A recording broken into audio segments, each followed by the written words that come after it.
Coming Home by Max Lucado. In the Bible, Jesus Christ tells us that he is preparing a place for us in heaven and that he will come back for us someday. He tells us that this world is not our home and we must be ready for his return. But sometimes we grow weary of waiting for Christ's return. We start to think that maybe this world isn't so bad after all, and we get sidetracked by its fun distractions. Sometimes others try to convince us that what Jesus teaches us is not true, that he is not coming back, and that we should just forget about what he says and go have some fun. But God always follows through on his promises. He will come back for us, and on that day there will be a great homecoming when the faithful will finally see their true home, heaven. So let's listen to this story about an allegorical tale of what it might be like waiting for Jesus and him coming back. The two boys looked at the captain with astonishment. "You're leaving the island?" they said in one voice, which they often did because they were twins and were always thinking the same thing. "You can't leave the island," Argo proclaimed. "Without you here, we would be so... Alone?" Arion completed Argon's sentence, as he often did. "Arion is right," Argo said. The captain looked at the boys with kind eyes. "Just remember what I've taught you, and remember, I will be back." The boys couldn't imagine life on Turin without the captain. Argo and Arion were barely 2 years old the night their ship was wrecked. The captain and the boys drifted to this tiny island, made it their home, and named it Turin. That was 14 years ago, and now that the captain was leaving, they felt afraid.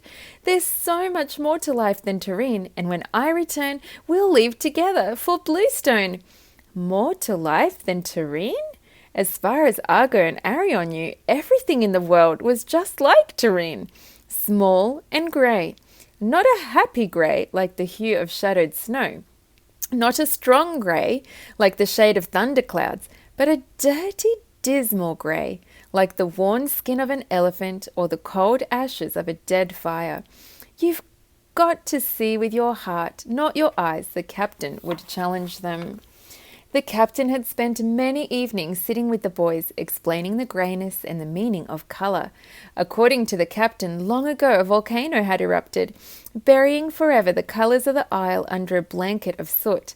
As a result, Turin was a grey island in the middle of a big grey ocean. Waves with grey tips slapped against beaches with grey sand. Trees with grey trunks sheltered grey-winged birds.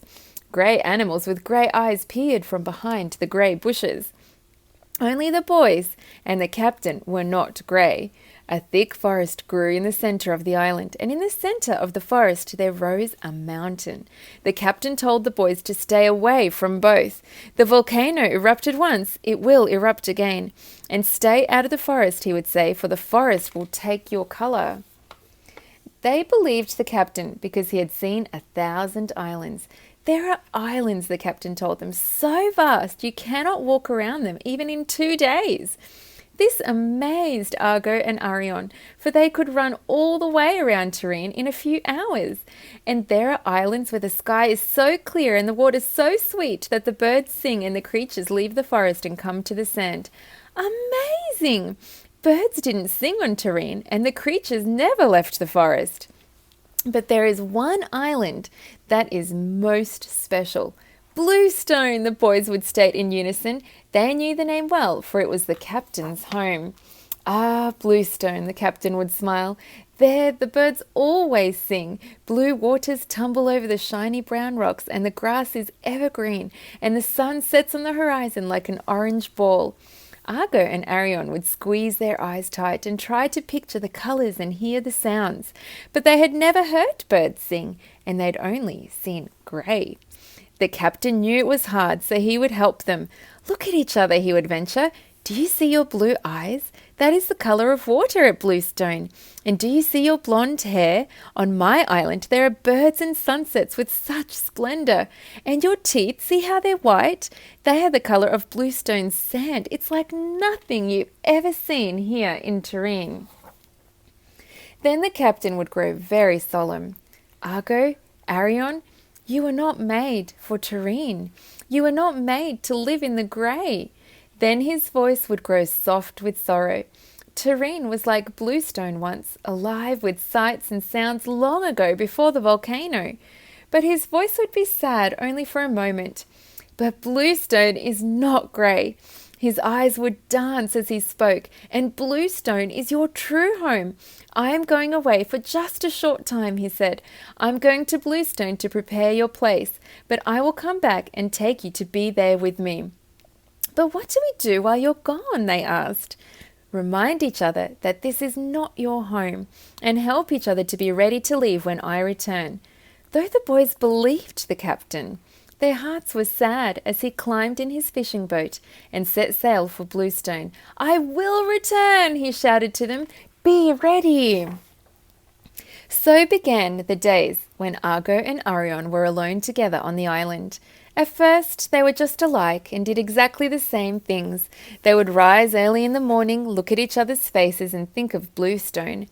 Your eyes are like the waters we will see, one would say, and your hair is yellow like the birds we will see. The other would answer, we were not made for Terrene, they would remind each other. We were made for another place, a better place. Then they would spend their day together, dreaming of the captain and remembering his words. When evening came, they would go to the eastern beach from which the captain had sailed. There they would remember his farewell. I will come back and take you to be with me, one would quote. Be ready to leave when I return, the other would remind, and then they would rest for the night. They spent many days searching the horizon for their captain. Looking for his return was their greatest joy at first. But after many days, Argo and Arion began to grow tired. It's hard for me to even remember his voice, Argo confessed. Arion added, the colours are getting blurry. One afternoon, Arion had gone to sleep on the grey sand, while Argo took his turn at the watch. When Arion awoke, Argo had left the beach. He didn't return until the evening sun was setting, and Arion was already on the eastern coast. Where did you go? Arion asked. I grew tired of the ocean and I went into the forest. But the captain said to stay out of the forest. We need to stay together, Argo, to watch. Argo didn't respond. And that evening, when the two boys retold the words of the captain, Argo seemed uninterested. When Arion awoke the next morning, Argo was gone again. Arion tried to see the colours and hear the music without the help of his brother, but it was hard. He felt alone speaking into the sky with no one to listen, but he spoke anyway. Several days passed before Arion saw his brother again, and when he did, Arion was shocked. He looked into Argo's eyes, longing to see the blue that would remind him of Bluestone. But the colour was gone. Faded and pale was his hair that had been bright blonde like the sun of the captain's country. Argo, you've changed. No, I haven't, Argo argued. What's happened? I've made some new friends in the forest, the animals. They aren't evil. They've shown me things I've never seen before. We swim in the river and run in the meadow and crawl in the cave beneath the great mountain. Argo, have you forgotten the captain's words? He said to stay away from the mountain. It could explode. Argo laughed. The creatures have told me the truth, Arion. The volcano never exploded and it never will. That's just a fantasy. Come, I'll show you. Arion looked at his brother for a long time. He looked at the eyes that used to sparkle and touched the hair that used to gleam. You've changed, Argo. You're like the island. A little change doesn't hurt. Besides, what I'm doing in there is so fun. Come with me. No, Argo, we must wait here. Maybe if you stay here, your colour will return. Argo laughed again. Stay here and look for something that will never happen and miss the fun of the forest? You're a fool, Arion. If the captain really were returning, he'd be back by now. Come on and meet my friends. No, Argo, stay with me and let me help you be ready for the captain's return. The two brothers stood and looked at each other, Arion with sorrow and Argo with disbelief. You really think he's coming, don't you? After all this time, if you'd seen what I've seen in the forest, you wouldn't stay here on the beach. I've seen enough, Argo, Arion said sadly. The forest has stolen your beauty. Stay with me. Change before it's too late. But Argo just smiled and walked towards the trees and became a part of the greyness.